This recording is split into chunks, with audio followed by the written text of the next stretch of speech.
Welcome to session 1 of 3.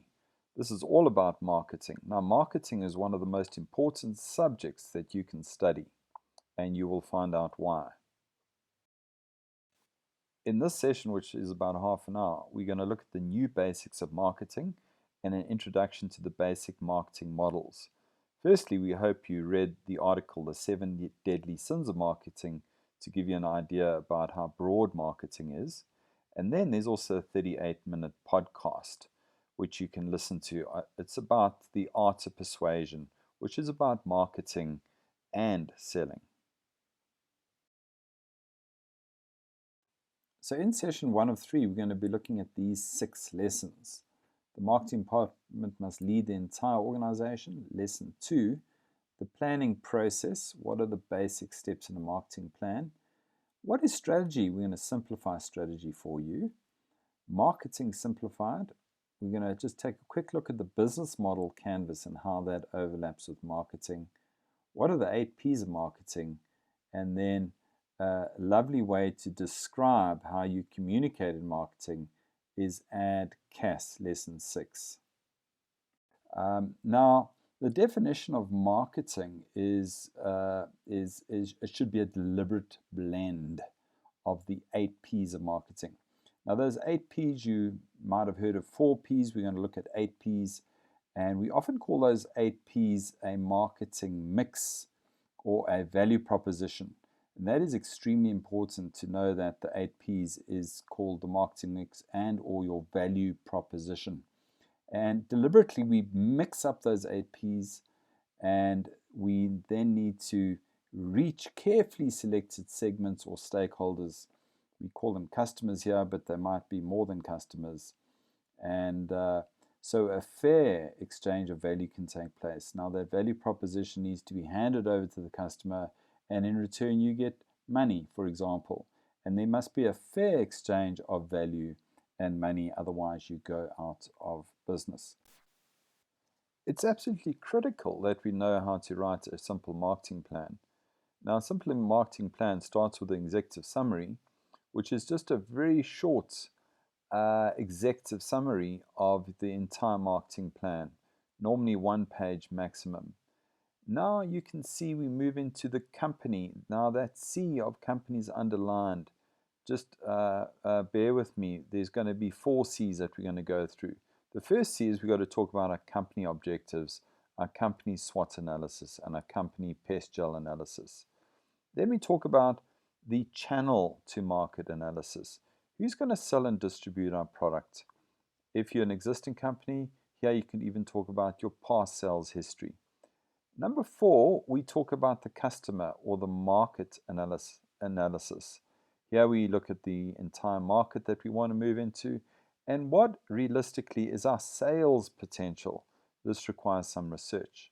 Number 5, no marketing plan is complete without a competitor analysis. Now we should know all our key issues that will stop us achieving our company objectives. Those are the 4 C's and the issues that come from the 4 C's. Now we can go into our particular marketing objectives, which are different generally to the company objectives. Now, these marketing objectives must be aligned to achieving your company objectives. We're going to go through the ANSOF matrix in the next session, but the ANSOF is a growth matrix. And here, in point number 7, we'd also talk about the broad STP strategy per segment. STP stands for segmentation, targeting, positioning. Now we can go into all the 8 P's in detail. Exactly what is our product range or service range? What is our price strategy? What is our distribution strategy or placement strategy? What is our promotion strategy, people strategy, etc.? Sales forecast, normally an Excel spreadsheet. And then our budget. How much money do we need to make it happen? And then, very importantly, project management. How are we going to implement this plan?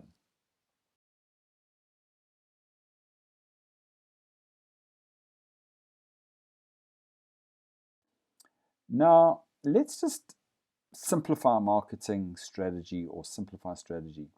Number 1 above the funnel there is what are your objectives? inside the funnel, what is your SWOT analysis? And there often we talk about PESTGEL, macroeconomic environment analysis. And then on the right, what are your 4C analysis? What is your company, competitor, channel, customer issues? Once we know our issues to stop us achieving those objectives, we can then start formulating a very, very specific 8P plan, which we'll go into later. Just to recap, you might have heard of lean strategy. What is lean strategy? Lean strategy is don't start top at the top and then push your strategy down on all the different functions in a business. Speak to each function at the bottom first.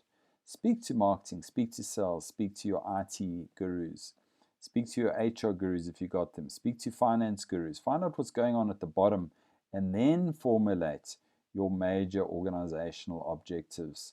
What are your major organizational issues later? And what are your top 6 projects that you need to drive in this organization? So we talk about a bottom-up approach and then we drive it top-down later.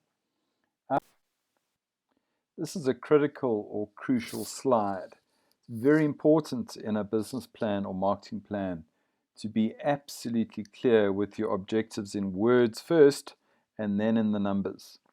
So in words, we call them qualitative objectives. For example, in 2020, we want to grow our business by 9% by rapidly building market share by launching 3 new products in Gauteng. Now, everybody understands what you're trying to do, and then under your key results in numbers, write down your desired numbers that you're trying to achieve. For example, growth 9%, GP 35%, sales units 1,000. Important to note here that under 2020, I've split 2020 into 3 columns because it's important to often show product ranges or 3 different services and to split those 3 different services up so that the reader of your marketing plan can understand what you're trying to do per product range or per service. And it's important to not just show 1 year, but to show your progression over a 3-year period. Once you've done your company objectives, you can then look at marketing objectives, which are very different very often. You can see on the left-hand column here, we talk about customer satisfaction levels, customer effort scores, retention, how many customers do you want to keep every year? So your company objectives, marketing objectives can be quite different from each other. Now, you would have realized you would have gone through this model called the business model canvas, and I just want to show you how the business model canvas is really all about marketing, right in the center here of the business model canvas. One of the biggest blocks right in the middle is what is your value proposition? However, there's many different terms for value proposition. Some people call it your USP. What is your unique selling proposition?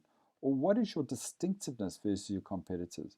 How are you going to differentiate your business versus your competitors? And my favorite one is what is your point of difference versus your competitors? Now, it's really important to realize, in an extreme right-hand box here, it's called your customer segments or stakeholders. And it's really important to realize that you might have 3 major segments, and we're going to talk about that. You don't always just have one segment that you target. I like to always say to a company, what are your top 3 segments that you want to target? Primary segment, secondary segment, and tertiary segment on the right-hand side. And then in line with that, what is your value proposition? VP number 1 for your primary segment. What's your VP number 2 for your secondary segment? But to keep things really simple, we want to talk about a value proposition for our primary segment most of the time in a marketing plan. And then, of course, you can populate all the other boxes. Channel to market is what we call distribution. Bottom right-hand corner, we can see our objectives need to go in there. And how are we going to do after-sales service with our customers, customer service. What are your key activities going to be? What are your key resources? And who your key partners going to be in this business that you are strategizing around? So POD stands for points of difference. For example, let's do a quick case study. If you're pushing this shampoo, if this is your product, why would anybody want to buy that shampoo? And what's the value proposition? And interestingly here, this shampoo's points of difference are protein and vitamins, even though your dead hair does not need protein and vitamins, which is quite interesting. Some value propositions are actually not real. They exist in people's minds. And a big lesson here is if you perceive that protein and vitamins is good for your hair, then your reality is this shampoo must be a very, very good shampoo. It's really important to give you a social case study. In this case, the Nestle milk powder case study. Nestle worked with farmers in the Indian district of Moga, and they saw that there was a possibility of developing a great symbiotic relationship between the farmers, and they try to help the farmers. That was their corporate social responsibility program, but they also realized it would become their competitive advantage. In other words, the corporate social responsibility selfishly would create money for them, i.e. through their competitive advantage. So in 1962, they entered the business, and the value chain required many small farmers to supply them. And this case study is all about shared value. A shared value opportunity existed. So they built refrigerated dairies, and they collected the farmers' milk. Remember, they're not helping their customers here, they're helping the supplier of milk first. All right. So they offered vets service to them for free. They gave the cow extra nutrition, and they even sunk boreholes at Nestle's own cost to feed the crops that fed the cows. And they built their farms from just 180 to 75,000 from 1962 to 2006. And here's the real benefit, is the death rate of calves dropped by 75%. The big thing they were after, Nestle, were after the 5,000% higher milk production. And what did that do for the Moga district? The Moga district had 500% more doctors in the surrounding districts, which assisted the entire community. So here we can see beautiful shared value in helping your supplier. You're actually delivering better milk to your end user, the customer, and that became their competitive advantage. Everybody gained, a win-win scenario. So a shared value is all about interdependence. You need to partner with some of your stakeholders. Now, you might have heard of fair trade. Fair trade is not value creation. You might have heard of fair trade. Fair trade is where poor farmers get higher prices and better distribution from you, for example. You might buy coffee from Rwanda. Rather, what you should really be doing is helping farmers improve their efficiencies. You should be helping them improve their yield of their crop, for example. And then this really benefits both the farmer and the buyer. For example, this could be you, the buyer. Now, fair trade increases farmers' income in the Côte d'Ivoire district, for example, by only 15%. Fair trade is good, it helps people, but shared value increased their income by 300% by working with their value chain and by working on their efficiencies and helping them to farm. So what's better, fair trade or shared value? Shared value. You can read the paper, Create Shared Value, by Porter and Kramer. You can drop me an email. I can send you this article if you like. Very powerful article for social. So what's new in marketing? Well, one of the biggest breakthroughs in the biggest study ever undertaken of marketing directors in the world shows that the marketing department must lead the entire organization, not the CEO, but the marketing department should be working so closely with the CEO and the rest of the exco that they must listen to the marketing department first before they make decisions. And this is because marketing does market research. They know what's going on with the customers. They know what's going on with the 4Cs out there. They know what's going on with the competitors, and they're in the best position to make a decision. The second big thing that is new in marketing is big data. Because everything is on the internet today, we can scrape data from Google, for example, and because everything is running on a file server, there's an enormous amount of what we call big data that is running on our file servers, and we need to mine that data. It's called data analysis. And from that analysis, we should be able to make big, accurate decisions in real time.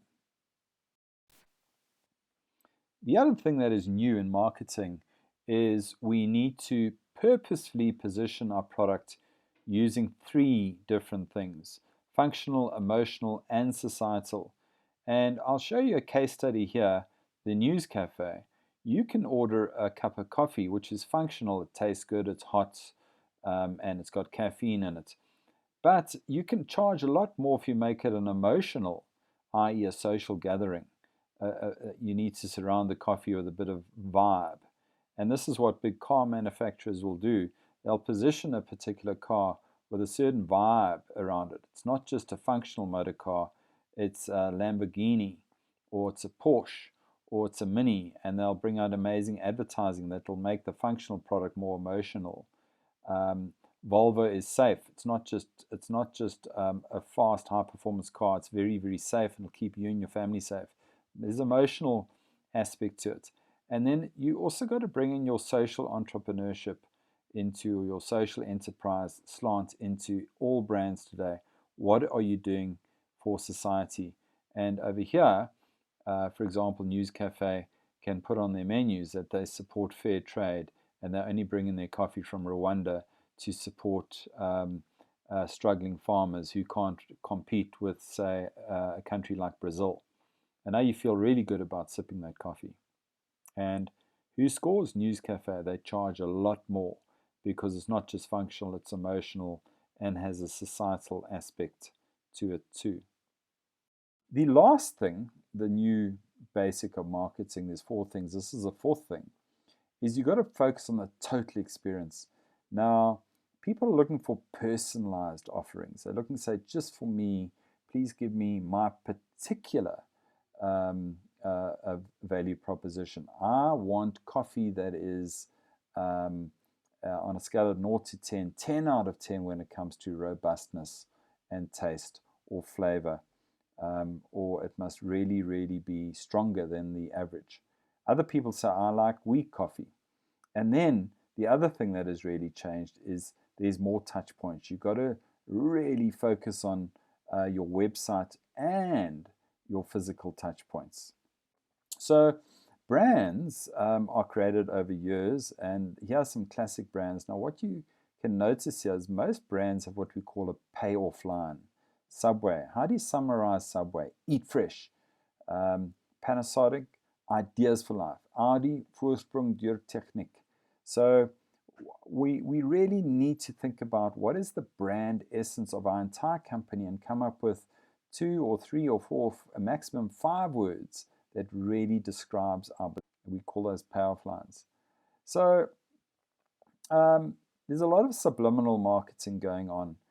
Here we've got the medical cross in this brand. It creates a perception that this is medicated shampoo. The question is, what are your big points of difference in your business? Is it the courtesy of your employees? Do you communicate better than another company? Do your employees have better knowledge than your opposition? Are you more transparent? Are your ease of processes of dealing with you easier? Or are you the fastest? You've got to think about this. The other thing you've got to think about branding is your logo. Perception is reality. There we can see Volvo has got an arrow at the top right-hand corner. That's actually the sign of male strength. This is a high-performance vehicle. That's what they're trying to say. We can see the new ABSA logo. Now, one of the safest logos to produce is one that is symmetric. The left and the right side are equal. So We've got to try and create the symbol of perfection out there. The reason ABSA's new logo is round is based on this study. We've got to try and create trust very quickly with logos. So a big question for you: what percentage of marketing is advertising? And a lot of people think, oh, it's 90%, 95%. Well, I've got news for you. I'd say about 5% of marketing is advertising. There's so much more to do than just advertising. In fact, some of the greatest brands in the world, like Apple, don't advertise much. And I want to warn you that you should rather work on your product. You spend all the money you were just about to spend on advertising on making your product great, you probably wouldn't even need to advertise your product. There is so much more than advertising. This slide shows you that we have to look at the total customer experience, the experience of the product itself, the experience of your people. We need to remember that customers touch, hear, see, taste, and smell your product and get a sixth sense about your company. So the role of marketing is to look at the product, the price, the place, the promotion, the people, the processes, the physical evidence, the partnerships. And here we can see the first golf and the last golf. Can you see how the product has evolved and have got new points of difference? Look at the exhaust pipes. Look at the mirrors. Look at the matching bumpers, etc., etc. And marketing's job is far more important than advertising. Now, cars don't really need 4 exhaust pipes, but through market research, customers, especially men, want those 4 exhaust pipes. So 3 of those exhaust pipes are really for the driver, and only 1 of those exhaust pipes is for the engine. Let's look at a quick case study that has got nothing to do with advertising, or has it? The label of a product, is that advertising? Well, it's really technically the product, but the product on the shelf is an advert. And this product has grown by 30% immediately just by changing the label. So what you've got to do is do research, interview customers, find out what they want to have on that label. And through many interviews and what we call customer focus groups, we developed new points of difference. So essays number 1 is what customers wanted to hear, and they wanted this product to have a proper name and what is the real ingredients inside this product. And so just by doing a label change, you can actually do wonders. This is one of the most important slides we can look at. And in the 1960s, you can see that McCarthy brought out the 4 P's of marketing: product, then price, then placement, then advertising or promotion. But those 4 P's were inadequate for a service like a bank or a car hire company or an insurance company. And Booms and Bittner in 1981 brought out another 3 P's: people, because you don't really have a product; IT and processes, because you don't really have a product; and then physical evidence, because you don't have a product. And those 3 P's, people, processes, and physical evidence, are what we call the service P's. The 8th P that I'd highly recommend is partnerships. The world is so hyper competitive today that you can't do this thing alone. You've got to bring in top IT consultants, website consultants, if you've got a production line, experts who can help you, ad agencies to help you advertise. So the most important P, if you're selling a product, is product. Once you have a good product, then you put a price tag on it. Once you have a price tag on it, you can then place it, which is distribution. Most important thing in distribution is on-time delivery in full. If a customer asks for something, deliver it on time, and don't part deliver it. Deliver the full thing. We call that on-time delivery in full. And then we need to promote the product. Remember, if you've got a service business, your most important P is people and processes. And because you can't touch a service like a bank, you need to have physical evidence or physical facilities like a credit card. So, a great discussion that I'd like to suggest is, which is the most important P out of all those marketing Ps in your enterprise? I want you to reflect and think about this. One of the best ways to price your product is what we call price skimming. It start at a high price and skim off great profit margins. When you're launching a brand new product that has no competition, like an electric razor, price skimming would be a great strategy to use. It's also a cue that your quality must be good if your price is high. The second pricing strategy is market penetration. You go in low, you chase away the competitors, gain market share fast. This is often called predatory pricing. The third type of pricing strategy is just simply market price. It's similar price to the competitors, so you don't price yourself out of the market. The fourth type of pricing is leader price, where you set a very low price, but for a limited period of time. We often call this sales promotion. It lures shoppers to buy a particular basket of goods. Very often at macro, these are your loss leaders. The manufacturer is forced to supply macro at a very low price, and you might not make money, but it's to gain market share fast, and then you push the price up later.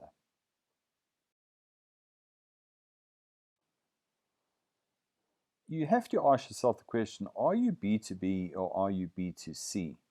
Business to business needs to be very functional versus B2C, which needs to be really emotional in general. Now, if you are business selling to another business, your secret weapon is probably going to be personal selling. Now, this slide is built to show you at the bottom how many different ways there are to communicate. And we call this integrated marketing communication. Now, very interestingly, in blue, I've highlighted everything that is crucial to a B2B company, business to business company, and especially in the personal selling column, which I've highlighted in yellow. Face-to-face selling is your secret weapon in business to business. Telephoning people, emailing people, and key account management is crucial when it comes to B2B. If you're a private banker, for example, you expect somebody to phone you and make you feel really, really important.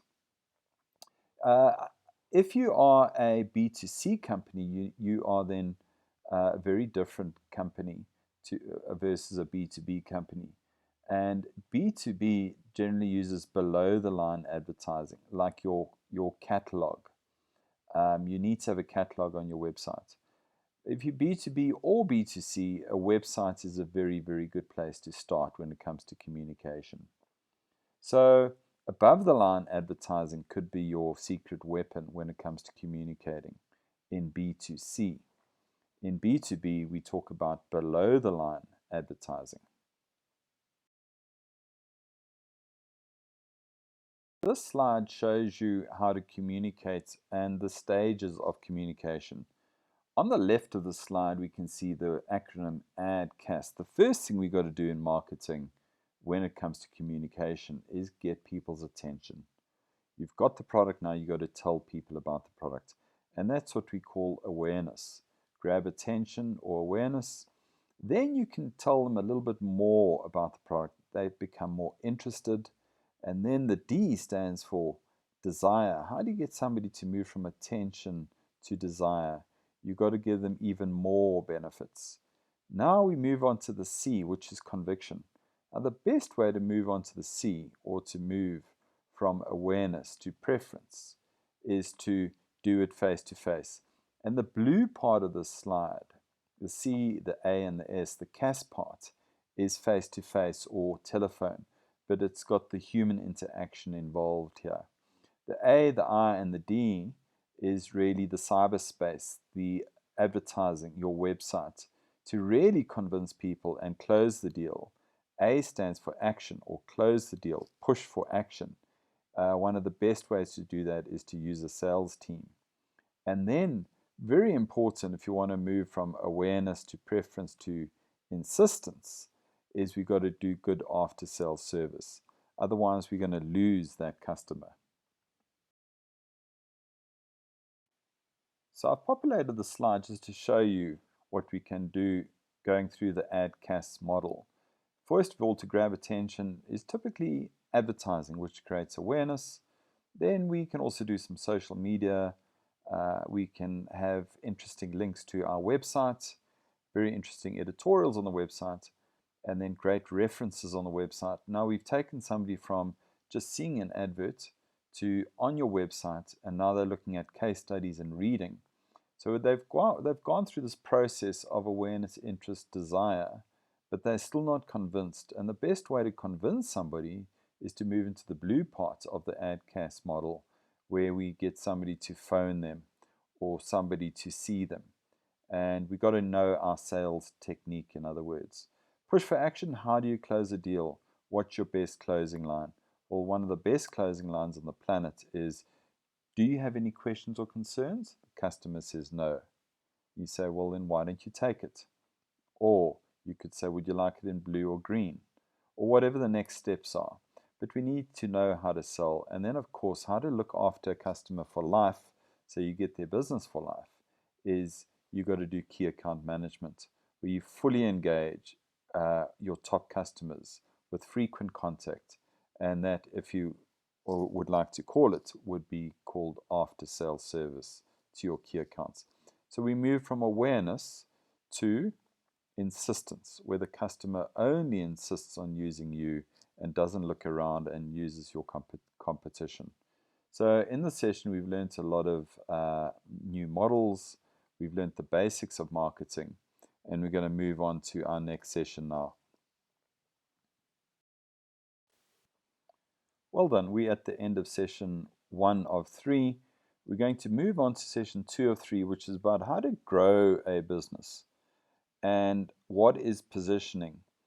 I'd like to ask you this question. Why is positioning, which is such an important P, it's more important than the 8 Ps of marketing.